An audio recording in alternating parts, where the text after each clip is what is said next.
Le Moyen-Âge est considéré comme une époque sombre et quand on y pense, les images suivantes nous viennent souvent à l'esprit. Des chevaliers qui se battent, des ruelles étroites et nauséabondes, mais aussi de riches festins à la table ronde ou une vie amoureuse pure et religieuse. En réalité, beaucoup de choses étaient très différentes et beaucoup plus modernes qu'on ne le pense. Dans cette vidéo, on vous montre comment se déroulait la vie quotidienne et les relations amoureuses au Moyen-Âge et vous serez certainement surpris. Alors restez avec nous sur Bon à savoir.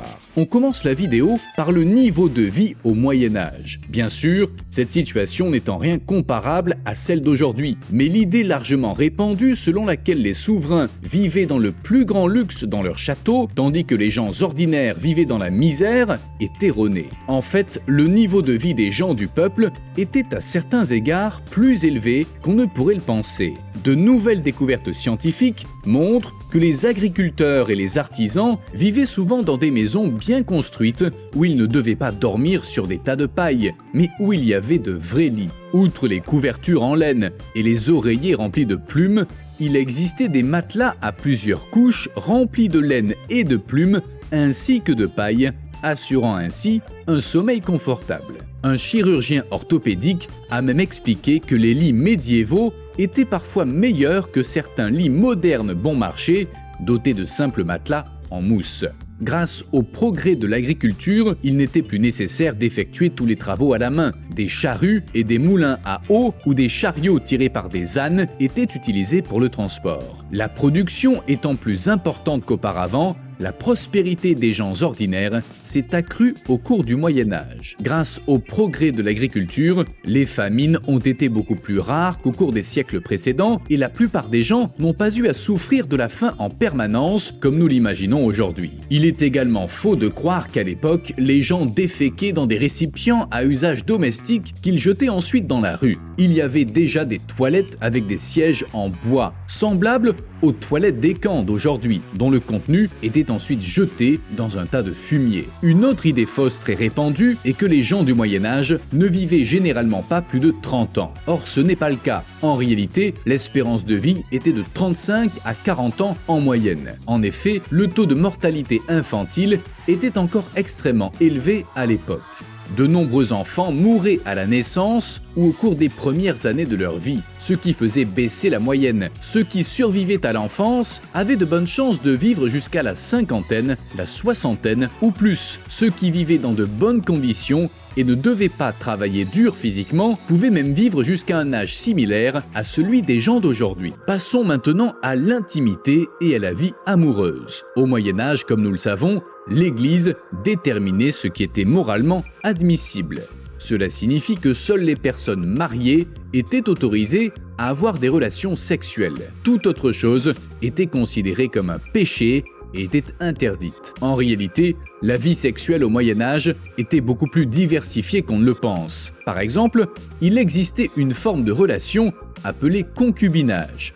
Cela signifie qu'un homme et une femme vivaient ensemble dans une relation conjugale, mais sans être mariés. Bien que cette forme de relation soit officiellement interdite au Moyen-Âge, elle était souvent acceptée par les souverains. L'acceptation du concubinage allait même si loin au Moyen-Âge que les pères dans une telle relation étaient obligés de prendre soin de leurs enfants. Les relations extra-conjugales étaient également très répandues au Moyen-Âge, bien qu'elles aient été interdites par l'Église. De nombreux nobles avaient même plusieurs maîtresses, mais il y avait aussi beaucoup d'hommes et de femmes parmi les gens du peuple qui avaient des liaisons avec différents partenaires et cela était même largement toléré par la société. Mais seulement si les couples étaient discrets et ne rendaient pas publiques leurs relations amoureuses. L'idée largement répandue selon laquelle les femmes du Moyen-Âge étaient la propriété de leur mari, n'avaient pratiquement aucun droit et n'étaient qu'opprimées n'est pas tout à fait exacte selon de nouvelles découvertes. Bien qu'il faille dire sans équivoque que les femmes étaient beaucoup moins bien loties que les hommes à l'époque, il y avait en effet des femmes en coulisses qui étaient déjà très influents. Par exemple, elles œuvraient comme conseillères des nobles ou des dirigeants et influençaient ainsi les décisions et les affaires politiques. Les reines et les aristocrates pouvaient avoir une influence significative sur la politique de leur pays en usant stratégiquement de leur position et de leurs relations. On en vient maintenant à la question de l'ordre public. Les films et les livres médiévaux donnent généralement l'impression que les choses étaient totalement arbitraires à l'époque. Il n'y avait ni tribunaux, ni avocats, et si le roi était de mauvaise humeur, vous pouviez être brûlé sur un bûcher ou décapité à tout moment. Cependant, il existait des lois au Moyen-Âge et elles étaient prises très au sérieux. Il est vrai qu'à l'époque, les punitions étaient sévères et que des personnes étaient exécutées pour des délits absurdes tels que la sorcellerie. Néanmoins, même au Moyen-Âge, il y avait des audiences au cours desquelles, par exemple, les témoins étaient interrogés et les preuves examinées afin de déterminer si un accusé était coupable ou non. Toutefois, les choses n'étaient pas aussi équitables qu'aujourd'hui et les méthodes utilisées à l'époque sont plus que discutables du point de vue moderne. Revenons brièvement sur la question de l'hygiène que nous avons abordée précédemment. Le Moyen-Âge est généralement associé à des conditions de vie sales et insalubres. Cependant, la situation n'était pas aussi grave que nous l'imaginons. La société médiévale était très consciente de l'importance de l'eau et de la culture du bain. Dans de nombreuses villes, et même dans les petits villages, il y avait des bains publics où les gens se lavaient régulièrement. Les gens se lavaient le visage et les mains, et les classes aisées pouvaient se permettre de se baigner régulièrement. Les gens ordinaires considéraient également que leurs vêtements devaient être propres en permanence,